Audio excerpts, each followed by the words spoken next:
yoon la mu rencontrer leen parce que xam nga ñëpp a ngi xaar pour carte yi génn nouveau carte yi génn pour les nouveaux adhérents donc laaj na mu rencontrer leen mën leen sensibiliser mën leen orienter pour perspective du futur yi quoi donc c'est très logique quoi c'est très logique bon peut-être mën na nekk un pierre deux coups. Dans quel sens? un pierre deux coups mooy que ni day réformer apte teg ko ci code activer ko ba pare wëlbatiku répondre waale Diomaye avec coalition Diomaye bi tu vois donc moo tax ma ne mën na une pierre deux coups tu vois donc je vois que c'est logique quoi ouais. Ok alors defe naa Moussa ci débat de fond bi yow nga jàpp ni nga ne scénario moom moo am diggante Sonko ak Diomaye fan nga teg loolu? waaw fi ma ko teg mooy un président de la République il est paré de tous ses attributs am na décret am na lépp jamono bi nit ñi doon exiger que ñu démettre Ousmane Sonko de ses fonctions faute de résultat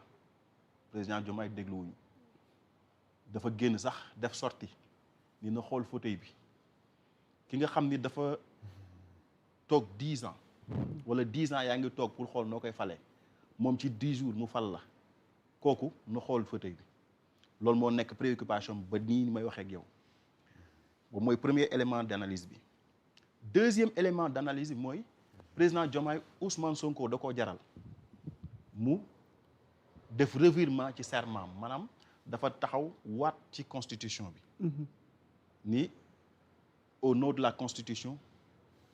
damay respecter li nga xam mooy les pouvoirs régaliens damay assumer charge yi nga xam moom la état du Sénégal jox devant le peuple sénégalais mu ñëw jox rendez-vous les Sénégalais le 13 jox ko Assemblée nationale Ousmane Sonko taxaw wax kàddoom de mu leen le 13 du leen fekk le 12 Diomaye tas Assemblée nationale joxe kàddoom ba pare revenir ci ku ko jaraloon du Ousmane Sonko ñun dañ jàpp ni Diomaye mooy Sonko Sonko mooy Diomaye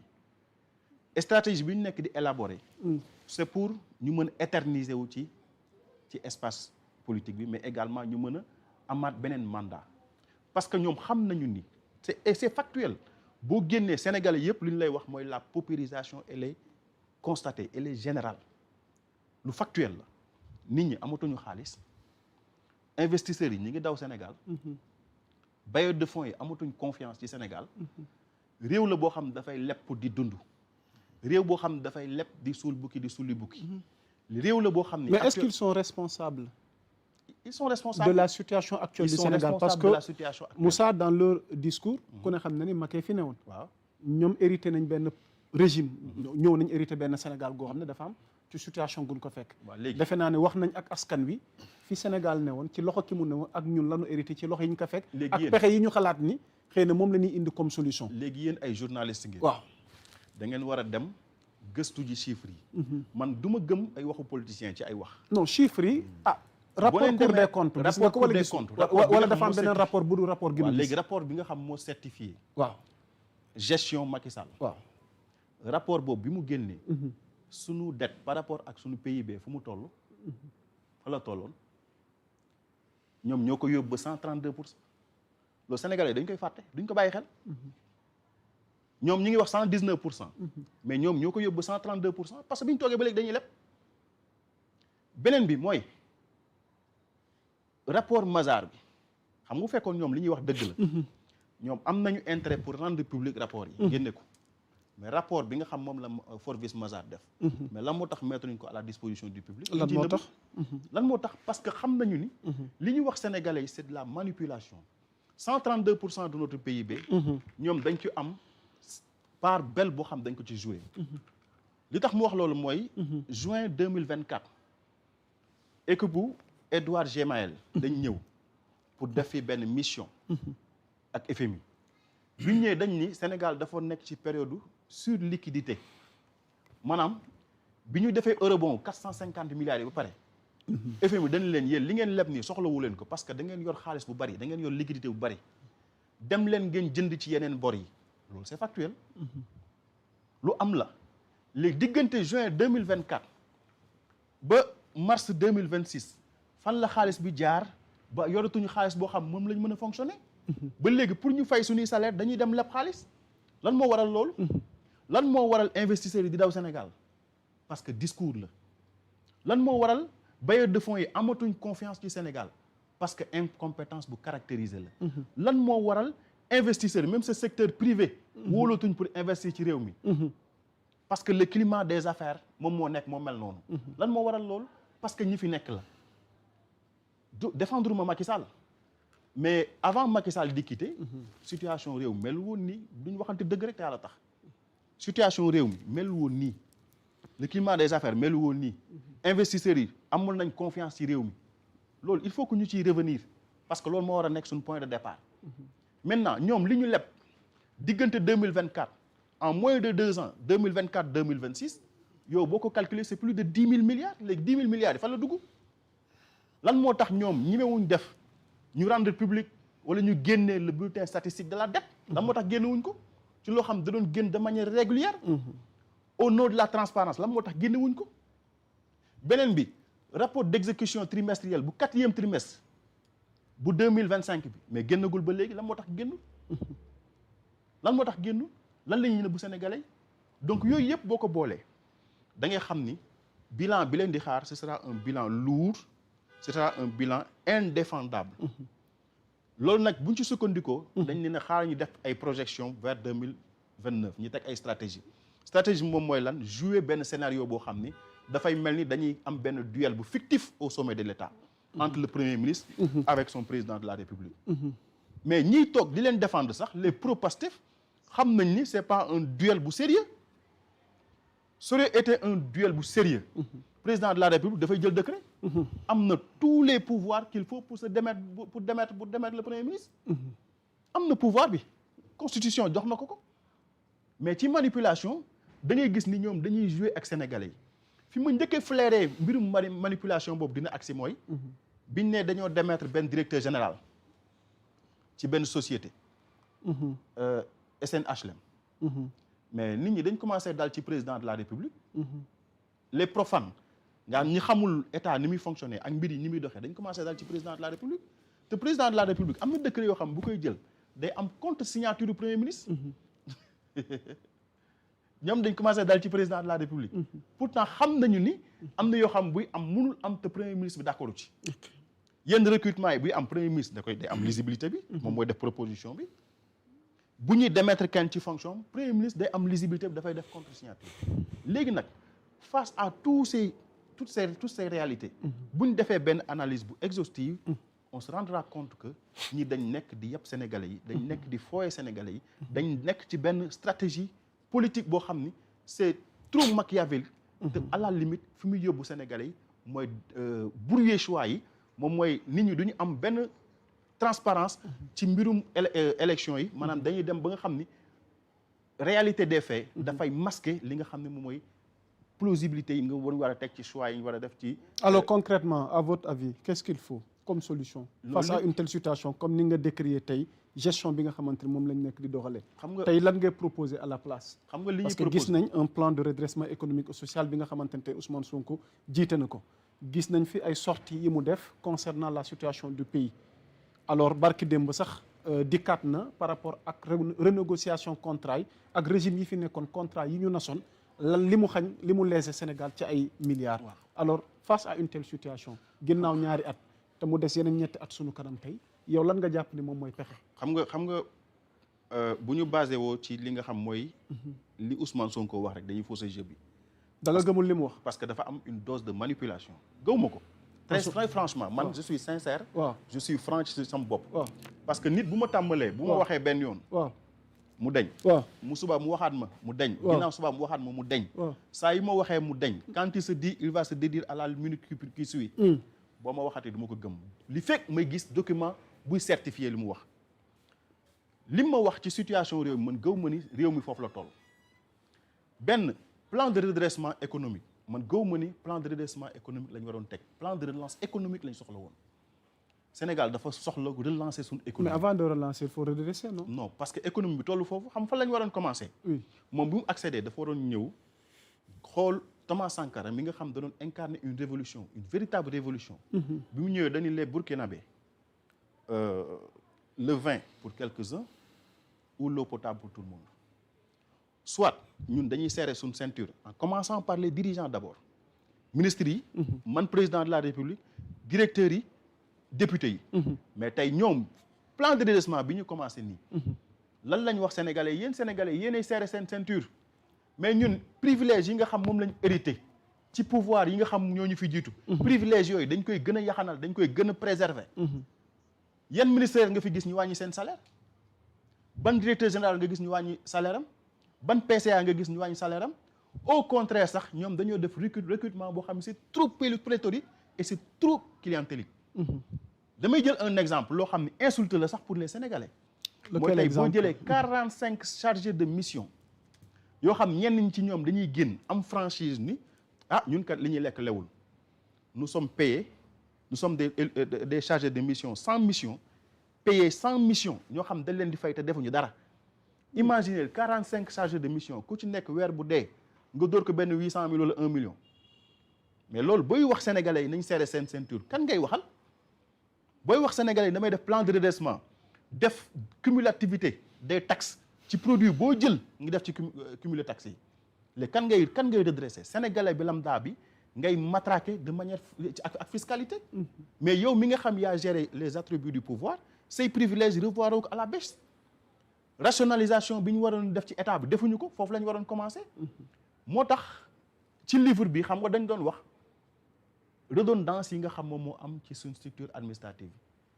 président Bougane dafa toog daal ni man su ma accéder au pouvoir bokk na ci mesures yi muy njëkk a def mooy damay réformer l'administration sénégalaise parce que suñu régie financière yi daanaka liy dugg ci xaalis ñoom ñoo koy capter te ci ñoom lay yem tey boo jëlee impôt et domaine mais dañ ko war a réformer parce que mécanisme fonds commun loolu jàpp naa ni warul am ci réew moo xam ni yow Ousmane Sonko yaa taxaw ni réew moom dafa nekk ci 4e sous-sol nga toog 2 mois ngeen am benn ku nekk am benn 30 millions nangam loo xam bokkut ak sa salaire wala warul am ci réew Rwanda moo ñu ëpp doole économiquement parlant moo ñu ëpp doole ci diplomatie moo ñu ëpp doole mais ban ministre nga fay gis muy fayee ko plus de 2 millions 500 ban directeur général nga fay gis muy fayee ko plus de 2 millions 500 pourtant Sénégal dañ ñu ngi ci 4e sous-sol mais ñoo ëpp suñu ministres yi ñoo ëppale li ñuy fayee ko suñu députés yi à l'Assemblée nationale ñoom ñoo fi toog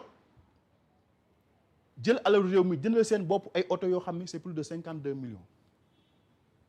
pendant ce temps ñu ngi ñuy wax ni réew mi dafa nekk ci 4e sous-sol Ousmane Sonko moo falu première année ñu dem voter benn projet de budget à l'Assemblée nationale bi ñu demee génnee 5 milliards neexalee ko ñi nga xam ñoom lañ tuddee les pseudo-martyrs ak les ñi nga xam ñoom lañ tëjoon ci jamonoy événement 2021 2024 ñoom ñoo ko fi def est-ce que réew moo xam ne buy dox de manière normale république buy fonctionner tegu ci ay règles tegu ci ay principes yu sérieux est-ce que réew moom dina jël 5 milliards di ko neexalee ñu mel noonu dama ni bu ñuy réformer suñu administration mais Moussa Moussa li ma jaakaar loolu nii rationalisation du secteur parapublic récemment Sonko a annoncé la suppression de 19 entités jusqu'à présent ñu ngi ci état bu annonce xam nga kañ lañ ko njëkk a wax waaw juin 2024 pour économiser maanaam 55 milliards sur 3 ans juin 2024 n'est-ce pas une bonne nouvelle wala c'est une nouvelle toujours ci état bu nouvelle lañ toog juin 2024 la taxaw joxe rendez-vous nu fin juin au plus tard fin juin 2024 structure parapublique yi nga xam yépp dafa am ay redondance dinañ ko fusionner pour mën a yaxanal xaalis mais ñun bi ñu defee suñuy projection dañu gis ni buñ defee rationalisation boobu de manière très sérieuse au moins dinañ yaxanal plus de 280 milliards au moins parce que am na ci yenn PCA yoo xam ne sax daanaka dañ ko galvauder maanaam da nga fay teg nit parce que récompense politique la dafa jàppoon ci benn démarche politique wala ci acte politique wala ci benn logique politique bu ngeen àndoo yéen ñaan ngeen bokk ko mu jàppale ci nga récompenser ko poste PCA bi mais kooku ki ngay fal noonu lan mooy payback bi ci sénégalais bi ban impact la war a am ci dundunu sénégalais bi yooyu yëpp buñ ko xoolee jàpp ni am nañ ay niches yoo xam ni war nañ ci mën a relancer suñu économie beneen bi fi may daanelee mooy waaw allez-y xam nga premier ministre parfois dafay galvauder les mots xam nga mi ngi wax waxum exonération tey sénégalais yi ñiy dégg exonération ñu ci bëri bu ñu xamul dañuy jàpp ni exonération dafa péjorative alors que exonération mën na am wala mën na nekk loo xam ni c'est incitative pour l'investissement mën na nekk loo xam ne c'est incitative pour l'entrepreneuriat mën na nekk loo xam ne c'est incitative pour la création d'emploi wala pour la création de recherche mais tey booy waxu exonération yooyu am na ñoo xam bu ñu koy def pour le secteur privé national pour permettre leen ñu am les coups de franche pour mën a faire face mën a def investissement mën a créer richesse mën a employer jeunesse bi nga xam ne tey ñu ngi ci marché de l'emploi te amuñu ay répondants dama jàpp ni premier ministre buy wax loolu déjà mi ngi tiital les investisseurs encouragé wu leen pour ñu teg dara ci réew mi te pour nga relancer économie il faut nga am un secteur privé fort te ñoom bi ñu ñëwee li ñu njëkk a rey mooy le secteur privé notamment le BTP ak le patronat ñoom lañ njëkk a rey parce que ñoom dans leur ci seen logique ak ci seen entendement mooy ñi nga xam ne dañuy tracer ay milliards ci réew mi teguñu ko ci yoon xëy na respecté wuñu les règles de la fiscalité xëy na également respecté wuñu li nga xam mooy orthodoxie financière et cetera pour mën a am yenn manne financières yi biñ ñëwee ñoo lañ njëkk a attaqué rey leen nërmel leen mais réew nag bu fekkee le secteur privé national dafa nërmelu jàppal ni li nga waroon am sur les impôts sur les revenus dafay wàcc li nga waroon am ci taxes yi dafay wàcc li nga waroon am comme source de création de richesse dafay gën a nërmelu te jàpp naa ni loolu lañ waroon njëkk attaquer pour relancer notre économie bu ñu jógee foofu nag war a dem nag ci industrialisation bu ñu jógee ci industrialisation fexe ba mécaniser notre système agricole ainsi de suite affaire yi dafa am ay étapes mais comme ñoom dañu am déformation professionnelle li président Bougane di wax moom mooy daggkatu juuti du feesal poche li muy xalaat rek mooy na Samba Faye def ay revenu wala def ay bénéfice ma dagg ci juuti mais du teg benn répondant wala ay conditions yoo xam ne dafay favoriser ce épanouissement en tant qu'entreprise. waaw docteur maa ngi ñëw ci parce que xam naa jotaay tey ñi ñuy seetaan moom on aura un débat technique Dieuwrine Ndiassé déglu nga Moussa fi mu daandale donc moom jàppul ni vraiment nouveau régime gi fi toog def nañ lu ñu mën a teg ba rawatina Ousmane Sonko muy premier ministre war a doxal action gouvernement bi di ko coordonner gisul lu dal xelam ci loo xamante ni daal teg nañ ko fi waaw looy tontu ci loolu. waaw mais am na ci droit. am na ci droit mais par rapport ak exposition bi le premier ministre def dem si la oui. ak biens yi nga xamante ni Sénégal da ko récupérer ak fiscalité bi nga xamante ni da doon rëcc ci état bi waaw ak bor yi nga xamante ni eurobond yi nga xamante ni Macky Sall moo ko traité woon ñu ngi koy fay waaw bon yooyu yëpp j'ai vu que même ñi nga xamante ni mosuñu ànd ak moom xaw nañu ànd ak moom démb daal di koy féliciter daal di koy apprécier donc pour man ñoom ñi ngi ci yoonu récupérer li nga xamante ni moom la ñu moom loolu nag day jël temps ba pare boole ceeg aussi di jël seen responsabilité administrativement di fay fonctionnaire d'État yi di wàññi dund bi di def lu ñu mën a def wàññi courant bi wàññi li ñu mën a wàññi nañ ko li ñu mën a fay ci bor fay nañ ko déjà li ñu naan cin bu naree neex bu baxee xëy je pense que bu ñu persévérer ci ligne bi ñu jël dem ba nga xamante ne li daan rëcc Sénégal yëpp ci alalu boppam comme ni mu ko doon waxee Sénégal li koy rëcc ci alalu boppam bu ñu fexe woon ba jot ci sax dootuñu soxla FMI ak Banque mondiale et je vois que ni ci yoon boobu la ñu nekk donc patience la laaj affaire yi xëy mais Moussa dafa gis ni bor baa ngi gën a bëri déjà ngeen ne da ngeen fi fekkoon bor ak réew mu nërmeelu mais ñu dolli ci waat yeneen